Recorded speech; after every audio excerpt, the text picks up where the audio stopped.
नमस्कार, मैं आपका दीपक शर्मा। कल्पना करें किसी के पास ऐसा सीक्रेट वेपन हो जिसकी मदद से वो आपके जब चाहे आपके फ़ोन में झांक सके, आपके फ़ोन में मौजूद मैसेज पढ़ सके, आपके फ़ोन में मौजूद फ़ोटो और वीडियो देख सके। कुछ ऐसा ही कहा जा रहा है संचार साथी मोबाइल ऐप के बारे में, जिसे सरकार ने हर मोबाइल फ़ोन में इंस्टॉल करने के निर्देश दिए हैं।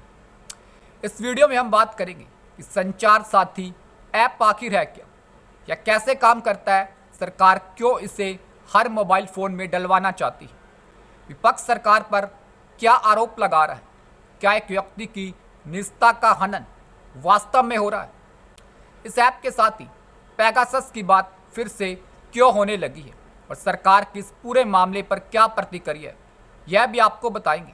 संचार साथी ऐप की बात करें, क्या केंद्र सरकार का एक डिजिटल सेफ्टी प्रोजेक्ट है जिसे 17 जनवरी 2025 को लॉन्च किया गया था। गूगल प्ले स्टोर और ऐप स्टोर के साथ यह वेबसाइट पर भी मौजूद है।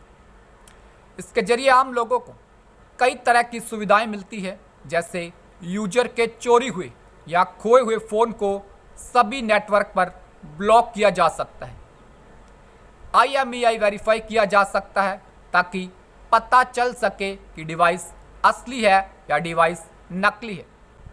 ऐप से यह भी देखा जा सकता है कि किसी के भी नाम पर कितने मोबाइल नंबर एक्टिव हैं। संदिग्ध कॉल या मैसेज की रिपोर्ट भी इसी ऐप के जरिए की जा सकती है। सरकार के अनुसार इस कदम के पीछे मुख्य वजह साइबर ठगी को रोकना है। और अगर आंकड़ों के हिसाब से बात करें तो अब तक 7 लाख से ज़्यादा फ़ोन इस ऐप के जरिए ही मिले हैं। इस ऐप की मदद से ही 3 करोड़ से ज़्यादा फर्जी कनेक्शन भी अब तक काटे जा चुके हैं। लेकिन इसी के बाद विवाद तब शुरू हुआ जब कुछ लोगों ने ऐप की परमिशन लिस्ट के स्क्रीनशॉट सोशल मीडिया पर शेयर करने शुरू कर दिए। इसमें बताया गया कि app camera, message, call log जैसी परमिशन मांगता है। और इसी के बाद से विपक्षी पार्टियों द्वारा भी इसका विरोध करना शुरू कर दिया। कांग्रेस शासन प्रियंका गांधी ने यह कहा कि यह काम लोगों की प्राइवेसी पर सीधा हमला है सरकार का। यह एक जासूसी ऐप है। इसके जरिए सरकार हर नागरिक की निगरानी करना चाहती है। वह टेक एक्सपर्ट का भी यह मानना है कि प्री इंस्टॉल से साइबर फ्रॉड का मसला हल नहीं हो सकता। असली हल साइबर सिक्योरिटी अवेयरनेस है। इस ऐप का अगर कोई गलत इस्तेमाल करना चाहे तो यह भी काफ़ी हद तक संभव है। गूगल और एप्पल ऐप स्टोर लिस्टिंग से पता चलता है कि यह कैमरा, मैसेज, कॉल लॉग जैसी परमिशन मांगता है, यानी आपके पर्सनल मैसेज और OTP पढ़े जा सकते हैं। अब सवाल यह भी है कि कई सारे और भी ऐप हैं जो इस तरह की परमिशन मांगते हैं, पर संचार साथी ऐप का ही विरोध अभी क्यों हो रहा है? दरअसल यह विरोध और चिंताएं 2 फैक्टर पर निर्भर करती हैं। पहली यह है कि वह डेटा का प्रकार जिसे इकट्ठा किया जा रहा है, और दूसरी चिंता इस बात की है कि उस डेटा को कौन और कैसे उपयोग करेगा।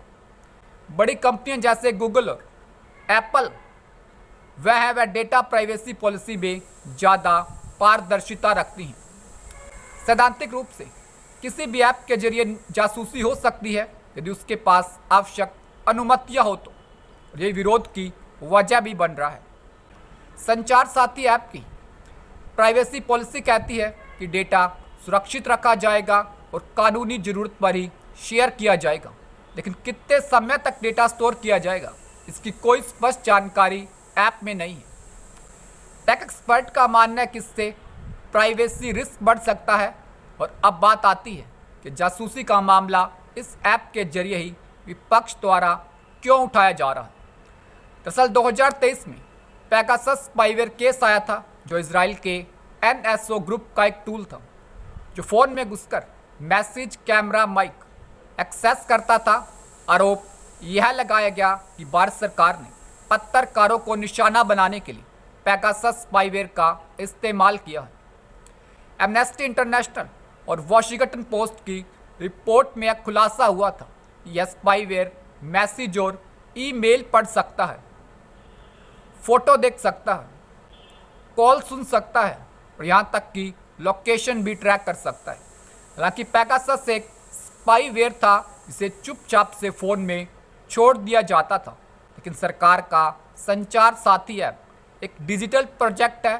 संचार साथी ऐप के बारे में पहले चर्चा यह थी कि इसे अनइंस्टॉल नहीं किया जा सकता, इसी वजह से इसका ज़्यादा विरोध किया जा रहा था।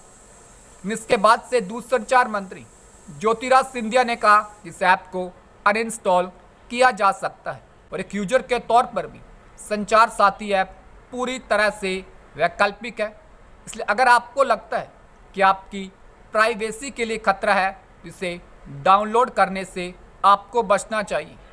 संचार साथी ऐप के बारे में आपकी क्या राय है? आप भी अपनी राय कमेंट बॉक्स में शेयर कर सकते हैं। नमस्कार। उम्मीद करते हैं वीडियो अच्छी लगी होगी। वीडियो को लाइक कीजिए, शेयर कीजिए, चैनल को सब्सक्राइब कीजिए।